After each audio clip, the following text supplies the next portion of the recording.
অসম আৰক্ষীৰ written test কেতিয়া হ'ব? অসম আৰক্ষীৰ ৰিটেন টেষ্ট জানুৱাৰীত হ'ব নে ফেব্ৰুৱাৰীত হ'ব নে মাৰ্চত হ'ব? নমস্কাৰ, আপোনালোক সকলোকে প্ৰফুল্ল অসম ইউটিউব চেনেললৈ স্বাগতম জনাইছোঁ। যদি আপোনালোক চেনেলটোলৈ প্ৰথমবাৰৰ বাবে আহিছে, প্লিজ চেনেলটো ছাবস্ক্ৰাইব কৰি দিব। যদি ভিডিঅ'টো ভাল লাগে এটা লাইক কৰি দিব আৰু লগৰ বন্ধু বান্ধৱীসকলে শ্বেয়াৰ কৰি দিব। এতিয়া এইটো ভিডিঅ'ত আপোনালোকক জনাম যে আপোনালোকৰ যি অসম আৰক্ষীৰ ৰিটেন টেষ্ট, আপোনালোকৰ AB, UB, AP আৰু ড্ৰাইভাৰ কনিষ্টেবলৰ যে ৰিটেন টেষ্ট কেতিয়া অনুষ্ঠিত হ'ব? এতিয়া বহুতে আপোনালোকৰ যি ফিজিকেলত পাছ কৰিছে কিন্তু ৰিটেন টেষ্ট কেতিয়া হ'ব বুলি নপঢ়াকৈ আছে।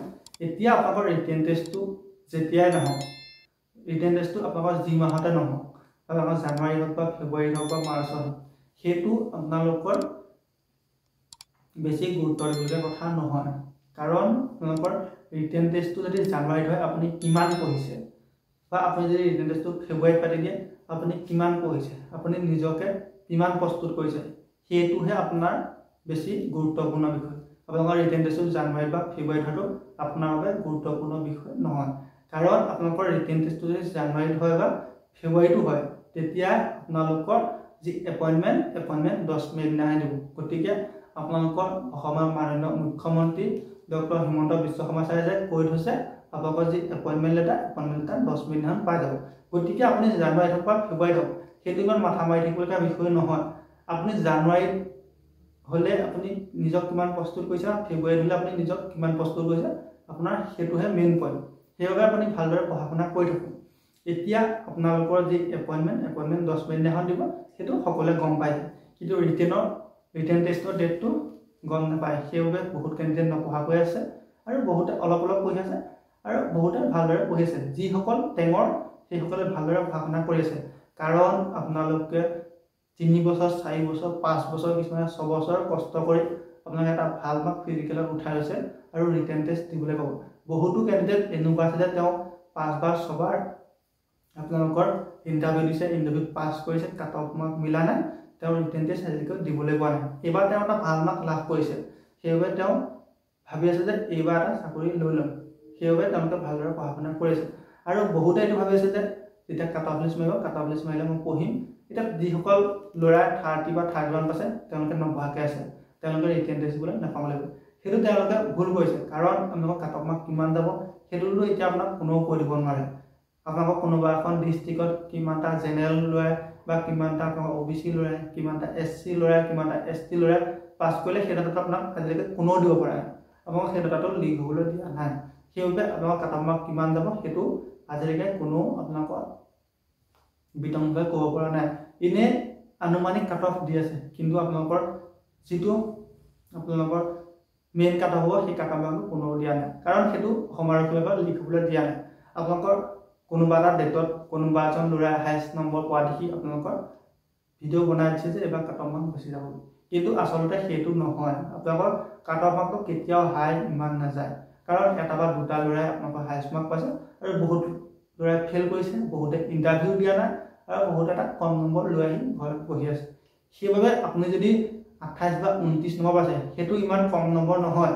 কাৰণ আপোনালোকৰ ফিল্ডত প্ৰেক্টিচ কৰি থকা যিসকলে লং জাম্প এক্সিলেণ্ট মাৰে, তাৰ আপোনালোকৰ 25% কেণ্ডিডেটেহে আপোনালোকৰ যি ইণ্টাৰভিউত লং জাম্প এক্সিলেণ্ট মাৰিব পাৰে। আপোনালোকৰ 75 কেণ্ডিডেটে লং জাম্প এক্সিলেণ্ট মাৰিব নোৱাৰে। যদিহে লং জাম্প এক্সিলেণ্ট মাৰিব নোৱাৰে, তেওঁ 20 নম্বৰ নাপালে। ৰানিঙত আপোনালোকৰ 80% কেণ্ডিডেটে আপোনালোকৰ 13 নম্বৰৰ ভিতৰত পায়। 80%তকৈ বেছি মানুহে আপোনালোকৰ 13 নম্বৰতকৈ ভিতৰত থাকে, 13ৰ ওপৰত নহয়। গতিকে তেওঁ যদি আপুনি লং জাম্প আপোনালোকে জানে যে 16.5 পৰা অকণমান কমিলে আপুনি কিমান লাহেকৈ তেওঁ 17 বা 16লৈ গুচি আহে। যদি 16লৈ গুচি আহিলে, তেওঁ যদি আপোনালোকৰ ইফালে ৰানিঙত 12 পালে, তেতিয়া 16 28 পালে। গতিকে আপোনালোকৰ যদি 30 নম্বৰ পাইছে, 30 নম্বৰটো ইমান কম নম্বৰ নহয়, বা 29 নম্বৰটো ইমান কম নহয়, বা 27 নম্বৰটো ইমান কম নম্বৰ নহয়। আপোনালোকে সকলোৱে আপোনালোকে ইণ্টাৰভিউ দিছে, জানে যে আপোনালোকৰ ইণ্টাৰভিউটো কিমান কষ্ট পাম, দৌৰাটো কিমান কষ্ট পাম। গতিকে আপুনি ভালদৰে পঢ়া শুনা কৰি থাকক। আপোনালোকৰ অসম আৰক্ষীৰ যি ইণ্টাৰভিউ আপোনালোকৰ ডিচেম্বৰৰ 7 তাৰিখে শেষ হৈছে। আপোনালোকৰ ইণ্টাৰভিউ শেষ হোৱাৰ আপোনালোকৰ মিনিমাম 15 দিন সময় লাগিব আপোনালোকৰ যি কাট অফ লিষ্ট মাৰিবলৈ। কাৰণ আপোনালোকৰ এখন ডিষ্ট্ৰিক্টত জেনেৰেল কেণ্ডিডেট কিমান, OBC কিমান, SC কিমান, ST কিমান, সেইখিনি আপুনি বিচাৰি আপোনালোকক কাট অফ লিষ্ট মাৰিব লাগিব। গতিকে আমাৰ ইমান সোনকালে হৈ নাযায়, কাৰণ এইবাৰ কাট অফ লিষ্ট আপোনালোকৰ ডিষ্ট্ৰিক্ট ৱাইজ মাৰিব। আপোনালোকৰ এডভাৰটাইজমেণ্টত ধুনীয়াকৈ লিখা আছে 2011 চনৰ লোকপিয়ল মতে আপোনালোকৰ যে কাট অফ মাৰ্ক আপোনালোকৰ ডিষ্ট্ৰিক্ট যাব। গতিকে আপোনালোকে হয়তো সকলোৱে জানে যে কাট অফ লিষ্ট যদি আপোনালোকৰ ডিষ্ট্ৰিক্ট ৱাইজ মাৰে তেতিয়া সময়টো বেছি লাগিব। আপোনালোকৰ মিনিমাম 15 দিন সময় লাগিব। আপোনালোকৰ 7 তাৰিখ হ'ব 15 দিন, আপোনালোকৰ 15 22 তাৰিখ 22 তাৰিখ যদি হৈ যায় আপোনালোকৰ ডিচেম্বৰৰ শেষৰ ফালে আপোনালোকৰ কাট অফ লিষ্ট মৰাৰ বহুত বেছি সম্ভাৱনা আছে। আপোনালোকৰ যদি কাট অফ মাৰ্ক যদি ডিচেম্বৰ শেষৰ ফালে মাৰি দিয়ে তেতিয়া আপোনালোকৰ জানুৱাৰীৰ শেষৰ ভাগত নহ'লে আপোনালোকৰ ফেব্ৰুৱাৰীৰ প্ৰথম ভাগত আপোনালোকৰ যি অসমৰ ৰিটেন টেষ্ট সেই ৰিটেন টেষ্টটো হোৱাৰ বহুত বেছি সম্ভাৱনা আছে। কাৰণ ফেব্ৰুৱাৰী যদি পাছলৈ গুচি যায় আপোনালোকৰ অসমত হায়াৰ ছেকেণ্ডেৰী মেট্ৰিক পৰীক্ষা হ'ব। আপোনালোকৰ হায়াৰ ছেকেণ্ডেৰীৰ যদি মেট্ৰিক পৰীক্ষা হৈ থাকে তেতিয়া অসম আৰক্ষীৰ যি ৰিটেন টেষ্টটো অনুষ্ঠিত কৰিব নোৱাৰে, কাৰণ আপোনালোকৰ অসম আৰক্ষীৰ যি বোৰ্ড আপোনালোকৰ সেৱাই কণ্ট্ৰল কৰিব আৰু আপোনালোকৰ ইফালে আপোনালোকৰ মেট্ৰিকটো সেৱাই। সেইবাবে আপোনালোকৰ সেৱাই একেলগতে আপোনালোকৰ দুটা পৰীক্ষা পতাটো ইমান সম্ভৱ নহ'ব। সেইবাবে আপোনালোকৰ ফেব্ৰুৱাৰীৰ প্ৰথম ভাগত নহ'লে জানুৱাৰীৰ শেষৰ ভাগত আপোনালোকৰ অসম আৰক্ষীৰ যি ৰিটেন টেষ্ট হোৱাৰ বহুত বেছি সম্ভাৱনা আছে। গতিকে আপুনি এমাহ হাতত সময় পাইছে বুলি ভাবি লওক। আপুনি সকলোখিনি আপুনি বাদ দি হাতত আপোনাৰ মাত্ৰ এমাহ সময় আছে।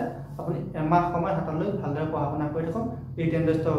ইফালে যদি আপোনালোকৰ ফেব্ৰুৱাৰী শেষৰ ফালে গুচি যায় আপোনালোকৰ মেট্ৰিক হ'ল, তাৰপিছত মেট্ৰিক বা হায়াৰ ছেকেণ্ডেৰী পৰীক্ষা শেষ হোৱাৰ পিছত আপোনালোকৰ ৰিটেন টেষ্ট পাতি ৰিজাল্ট দি ভাইভা লৈ আপোনালোকৰ 10 মিনিট এপইণ্টমেণ্ট দিবলৈ সময় নহয়। গতিকে আপোনালোকৰ অসম আৰক্ষীৰ যি ৰিটেন টেষ্টটো আপোনালোকৰ জানুৱাৰী শেষৰ ফালে নহ'লে ফেব্ৰুৱাৰীৰ প্ৰথম ভাগত অনুষ্ঠিত হ'ব। আপুনি হাতত এমাহ সময় আছে বুলি আজিৰ পৰা ভালদৰে পঢ়া শুনা আৰম্ভ কৰি দিয়ক। আপোনালোকে পঢ়াত 100% দি দিয়ক। ধন্যবাদ।